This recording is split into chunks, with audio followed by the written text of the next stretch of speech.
Ladies and gentlemen, please welcome the President of the United States, Donald J. Trump.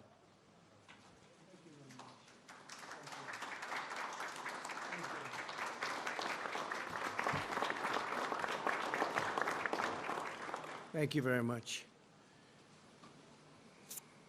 Great to be in this wonderful state. So many friends, so much success, and we love being here. And we're here actually today to discuss the exciting progress that we've achieved under the Operation Warp Speed, our historic initiative to develop, test, manufacture, and deliver a vaccine in record time, and that's what it is, in record time. Likewise, therapeutically, we are very, very advanced. You're hearing about it, and you'll be hearing about it a lot more in the next 2 weeks. We will achieve a victory over the virus by unleashing America's scientific genius, which is what it is. I'm therefore proud to announce that this morning, the Moderna vaccine has officially entered phase 3 already, and that's phase 3 clinical trials, the final stage before approval. There's never been anything like this in terms of speed, nothing even close. A second vaccine is likely to enter phase 3 in a matter of days. Under Operation Warp Speed, we've shaved years off of the time that it takes to develop a vaccine, in some cases many years, and we've done it while maintaining the FDA gold standard for safety. This is the fastest a vaccine for a novel pathogen has ever gone. It's never gone like this. And if you look at where we are by phase 3, we can say ever gone by far. 4 additional promising candidates are expected to enter final trials in the coming weeks, including the Novavax vaccine being developed right here at this facility. It's an incredible facility. We're going to be making a tour in a little while, very complete tour with the folks that run it and the people that operate. We've just completed a tour of Fujifilm's innovation laboratories, and that's going to be done at much higher level in a few minutes after I'm finished, and I believe we'll take a few questions too, which we're carrying out a crucial biomanufacturing process needed to make the Novavax vaccine. This production is made possible by my administration's $1.6 billion award to Novavax as part of Operation Warp Speed. It lets us deliver the final product in a time that never has been achieved anywhere at any time for anything like this. These same manufacturing processes are being conducted on an even larger scale in College Station, Texas. Today, I'm proud to announce that HHS has just signed a $265 million contract with the Fujifilm Texas A&M Innovation Center, which is quite the place, to dramatically expand their vaccine manufacturing capacity. I want to thank Fujifilm CEO Martin Meeson for welcoming us today. And Martin, where is Martin? Thank you. Thank you very much, Martin. It's really wonderful to be with you under these circumstances, in particular, with all the progress that's being made. As well as Novavax CEO Stanley Erck. Stanley, thank you very much. Thank you very much for being here. Thanks also to Secretary Alex Azar, who's with us. Senator Tom Tillis, thank you very much. Thank you, Tom. Stand up, Tom. Good job you've done. Thank you very much. You really have. Representatives Richard Hudson, David Rouser, Mark Walker, Dan Bishop, and Greg Murphy. Thank you. All friends, all warriors. Lieutenant Governor Dan Forrest, who I hear is doing a great job. Where's Dan? Stand up, Dan. Great job, Dan. Really good. North Carolina House Speaker Tim Moore. Thank you, Tim. Great job. And President Pro Tem of the North Carolina State Senate, Phil Berger. Thank you, Phil, very much. I appreciate it. Operation Warp Speed is funding a historic portfolio of highly promising vaccine candidates. In addition to our $1.6 billion investment in Novavax, we've issued a $483 million contract with Moderna, a $1.2 billion contract with AstraZeneca, a $465 million contract with Janssen, and just last week, a $1.95 billion agreement with Pfizer. Tremendous progress is being made with all of those great companies. A groundbreaking agreement with Pfizer includes a guarantee to deliver 100 million doses shortly after the vaccine's approval, almost immediately, with the option to purchase an additional 500 million thereafter. Not only is Operation Warp Speed accelerating the development of a vaccine, we're also directing a colossal industrial mobilization to ensure its rapid delivery. Nothing's happened like this since the end of World War II. Instead of the usual sequence of vaccine development, testing, and trials, followed by production, our strategy is to conduct these phases simultaneously, so everything goes at one time. We're not waiting and waiting and waiting. It's all going at one time. We have a system that has, I think it's unparalleled, never been done before, but we suspect it's going to work and work very well. We're mass producing all of the most promising vaccine candidates in advance so that on the day one that it's approved, it'll be available to the American people immediately, and we'll probably have a lot for a lot of other people throughout the world. The world is suffering from this China virus. Another dimension of Operation Warp Speed is our focus on therapeutics to treat the virus. Over 140 clinical trials are underway, and a number of effective therapies have already been developed and widely delivered, including remdesivir, which is having a tremendous impact. You see that with mortality rates and other things statistically. Dexamethasone, convalescent plasma, and antibody treatments. We have numerous treatments right now that are under study, and I think over the next couple of weeks we may actually have some very positive answers as to that. On July 7th, we announced a $450 million agreement with Regeneron to begin advanced manufacturing of its antibody treatment, which is currently in late-stage clinical trials. Late stage. Due to the medical advances we've already achieved and our increased knowledge in how to treat the virus, the mortality rate for patients over the age of 18 is 85% lower than it was in April. Think of that, 85%. And is 25% lower than Europe as a whole. In the middle of April, more than 22% of all deaths in the United States were attributable to the China virus. As the last week, that number has dropped down. As of last week, it's dropped down to under 7%.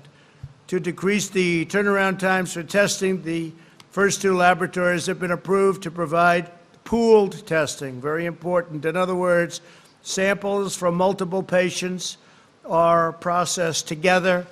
They're pooled. Now, pool testing will reduce turnaround times by substantially more than 50%.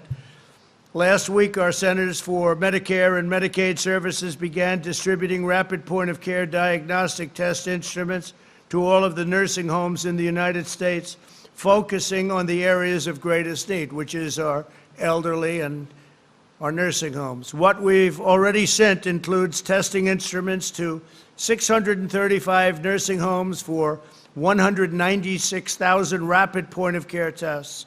It's a tremendous amount. You'll get your response and answer from 5 to 15 minutes. Over the next 3 weeks, 1,700 nursing homes will receive an additional 800,000 point-of-care tests. Think of that. The United States has conducted over 52 million tests. That's more than all of Europe put together times 2. Nobody's even close. And as countries go, as an example, India is up to 11 million tests. We're going to be very shortly at 55 million tests. India has 1.4 billion people.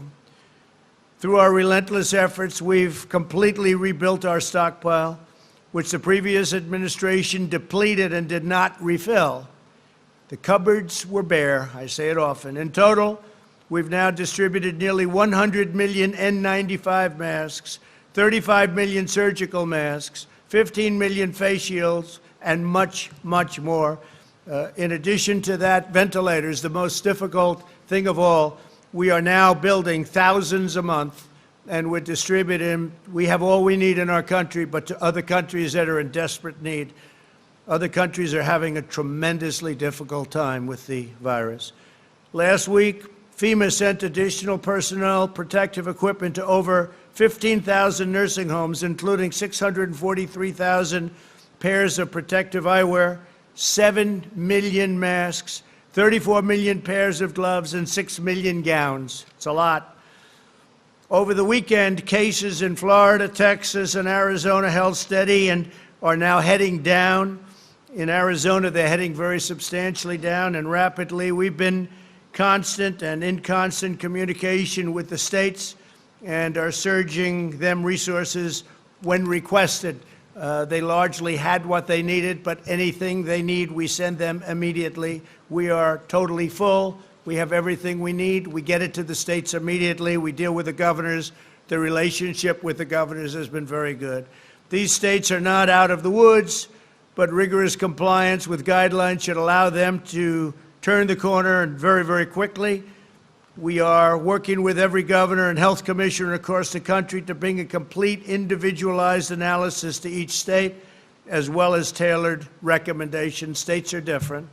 My administration is also closely monitoring the surging caseload in Latin America, which is now the region in the world with the most active reported infections by far. Due to the relative scarcity of testing in Latin America, however, the region's reported number of cases is also likely to be dramatically undercut or undercounted. And I can say that's probably true throughout the entire world. We report our cases. Most of the world doesn't. They either don't do testing, therefore they have very few cases, even though people are sick, or they just don't report. And given the reality of what we just said, we're focusing aggressively on the Texas border and countries that we think have to be watched very, very carefully, because you have some very, very highly infected countries outside of our borders. I've spoken with Governor Abbott, terrific gentleman, and I can report that over 3,300 federal personnel are on the ground in Texas. We've given them a tremendous amount of extra help, including doctors, nurses, frontline people. We've supplied Texas with more than 2.5 million gloves, 800,000 goggles, 337,000 surgical gowns, 1.8 million surgical masks, 1.36 million N95 respirators, and 500,000 KN90 masks. Beginning this week, Texas hospitals will receive 500 cases of remdesivir, which has proven very effective, enough to treat 3,200 patients. In addition to the cross-border spread, this stage of the pandemic is being fueled by younger Americans who generally have little risk of being seriously harmed by the disease, but can spread the disease. We need all Americans to be conscious about their actions and to exercise extreme vigilance. I trust all Americans to do the right thing, but we strongly advise everyone to especially focus on maintaining a social distance, maintaining rigorous hygiene, avoid large gatherings and crowded indoor bars, and wear masks when appropriate. We also strongly urge citizens to take extra precautions to shield those at highest risk, which are, in most cases, in many cases, the elderly, especially the elderly with medical problems such as heart or diabetes. But you want to shield them, and you want to guard them, and you want to protect them from the virus, especially those that are really targeted, almost targeted, you could say, by this horrible, horrible plague, this horrible epidemic, pandemic. America will develop a vaccine very soon, and we will defeat the virus. We will have it delivered in record time. As our visit here demonstrates, and I want to thank all of the people and representatives from the great state of North Carolina. This is a great place. It's a phenomenal place. And we've had so many great meetings and such a great time. I want to drive, and the drive and tenacity of your representatives and your politicians has been incredible. When they call, I'm there. When they call, most of them, many of them are sitting here right now, I will always answer their call. So thank you very much. I appreciate you being here with us, and let's get on to a few questions. Tremendous progress has been made, and it's been made rapidly, and it's been made in areas that nothing like that has taken place before. So please, thank you very much. Thank you. Thank you. There's been a lot of despair when it comes to the virus. Is today's event about giving Americans hope, a sense of optimism? Is that what you're trying to do? Well, I think so, but, you know, there would be not that same kind of hope if we weren't doing so well. You know, just before I left the White House in the Oval Office, we had a meeting with our doctors, scientists, some others, and they're making tremendous progress with respect to therapeutics. I can tell you therapeutically, I think over the next couple of weeks, we'll have some really very good things to say. We're just having great answers. So it is about that. And it's also the vaccine that we discussed today at even greater length is just coming along really well. And it's not just one company. It's many companies have had tremendous progress. So that'll be announced over the next very short period. Well, I heard very positive things, but by the end of the year, we think we're in very good shape to be doing that. By the end of this year, we're going to be, in terms of the vaccine, I think in terms of therapeutics, even sooner than that. Therapeutics meaning you go and you give somebody, whether it's transfusion or shots or whatever it may be, and they heal, and they heal quickly. So we've had tremendous progress. We already have, if you look at remdesivir and you look at some of the other things, but we'll have some announcements on that over the next 2 weeks. Yeah, it is hope, but it's only hope because we've gotten such incredible results scientifically. Yeah. You did talk with Russian President Vladimir Putin, and I wanted to ask if you did bring up the reports of Russia having bounties on our soldiers in Afghanistan. We don't talk about what we discussed, but we had plenty of discussion, and I think it was very productive. Please. Larry Kudlow earlier today said that the V-shaped recovery is showing signs of moderating. Do you think, given what we're seeing with an increase in cases, that the recovery could be in jeopardy at all, the economic recovery? I don't think so. I think the recovery has been very strong. We've set record job numbers. We've set record numbers. Whether it's a pure V or a little bit less than that, I think it's going to be very good. If therapeutically we come up with some answers very quickly, which I think we will, then you're going to have a tremendous recovery. Likewise with the vaccines, if you do that by the end of the year, that's ahead of schedule, substantially ahead of schedule, and it's ahead of anything that's ever taken place in terms of vaccines before. So I think if those things happen, if just one of those events happen, you'll go right back into that V, and I think you're probably in the V anyway. I really do believe a lot of the governors should be opening up states that they're not opening, and we'll see what happens with them. But a lot will have to do with the fact that therapeutically, I think you can have some great answers. Vaccine-wise, likewise. Yeah, please go ahead in the back. Zachary Yates from the Raleigh News and Observer. Now that you've canceled the Jacksonville portion of the RNC, do you think Governor Cooper made the right choice in limiting attendance in Charlotte? Well, we're actually coming to North Carolina, as you know. And we're having a very major, I guess that would be the nomination night. So that's Monday. That'll be Monday. They're going to be here. And the rest we'll do in a different form. We could have done it many different ways. But I think we did the right thing. And I'm really happy that we're going to be having a piece of it, at least, and a very important piece, in North Carolina. Yes, please. Go ahead. Mr. President, your poll numbers suffered in recent months because of your handling on the pandemic. They're here now today. What's your plan going forward to prove to Americans that you're the right person? I think the poll numbers are very good. The poll numbers we have are very good. We're leading in North Carolina. We're leading in Pennsylvania. We're leading in Arizona. Our numbers. We're leading in Arizona. We're leading nicely in Florida. I think our poll numbers are very good. We're leading substantially in Georgia. I mean, we get a lot of suppression polls. We get a lot of fake polls, just like we have fake news. I mean, it's a terrible thing when you look at it. But I had the same thing 4 years ago. I was losing everywhere. I had poll numbers where I wasn't going to win any state, and I ended up winning every one of them. You know, the swing states. I wasn't going to win any of them, and I won all of them. And I have the same thing this year. This year they have it even closer. They have it closer, but it's the same suppression-type polls.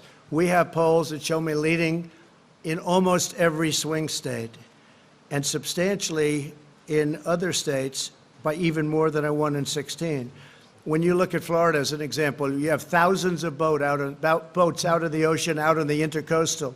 You look at other states where likewise you have thousands of boats, and they're all waving the Trump sign, Trump-Pence sign, and they're so proud. Thousands and thousands, you've seen it, where you have bikers for Trump with lines that are miles long on highways going along on weekends.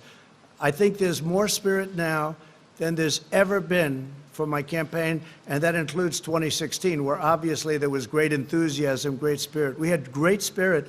I think there's more today because what we've done, nobody's ever done before. Nobody has ever rebuilt the military, cut taxes the most in our history, created the greatest economy we've ever had, cut regulations at a level that nobody's ever done. And all of these different things, the VA, we got VA choice, we got VA everything for the VA. Right now they had a 91% approval rating in a recent poll. I was just speaking to the secretary, 91% in the VA. That's never happened before. I think when people see all that we've done, even Space Force, we created a force, an actual, Army, Navy, Air Force, Marines, right? It's pretty amazing. Coast Guard, and now Space Force. That hasn't happened in 75 years. What we've done, working with some of those warriors over there, by the way, but what we've done has never been done. If you look at Alaska with Anwar, one of perhaps the biggest drilling site in the world, even Ronald Reagan and Bush and Clinton, everybody wanted to get it done. I got it done. Anwar in Alaska, probably or possibly the biggest drilling site in the world. No, what we've done has been incredible. Recently, it looked like the energy business was going to be a catastrophe. We were #1 in the world, and then we had the pandemic, and nobody was using energy. Nobody was driving in automobiles. No gasoline. And by the way, gasoline prices for everyone are very, very low. In many cases, less than $2. That's pretty incredible. And I saved the energy business. I got Russia and I got Saudi Arabia on the phone, and they cut way back, and we're now at $40 and plus a barrel, and we're saving tens of millions of jobs in energy. We're the #1 in energy in the world. So with all that we've done, we made and brought this country to the greatest point in its history. We never had an economy like we had prior to the China plague or China virus coming in. We never had numbers like it. We are going to have them again. And everyone knows I'm going to rebuild it. I had to close it up. We saved millions of lives by closing it. If we didn't close it, you would have seen numbers that would have been 15 times what you have right now. One death is too much, but it would have been 10 to 15 times, maybe more than that, what you have. We closed this greatest economy ever, far bigger than China, better than China. China was having, by the way, the worst year they had in 67 years. Tariffs, they paid us tens of billions of dollars. The worst year they've had, think of it, in 67 years. We were having the best year we've ever had.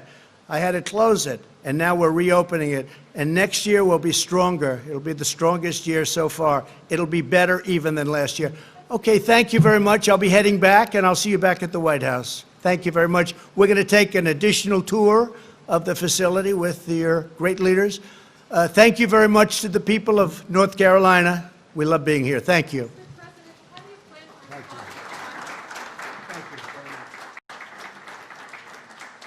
right, thank you, press, this way.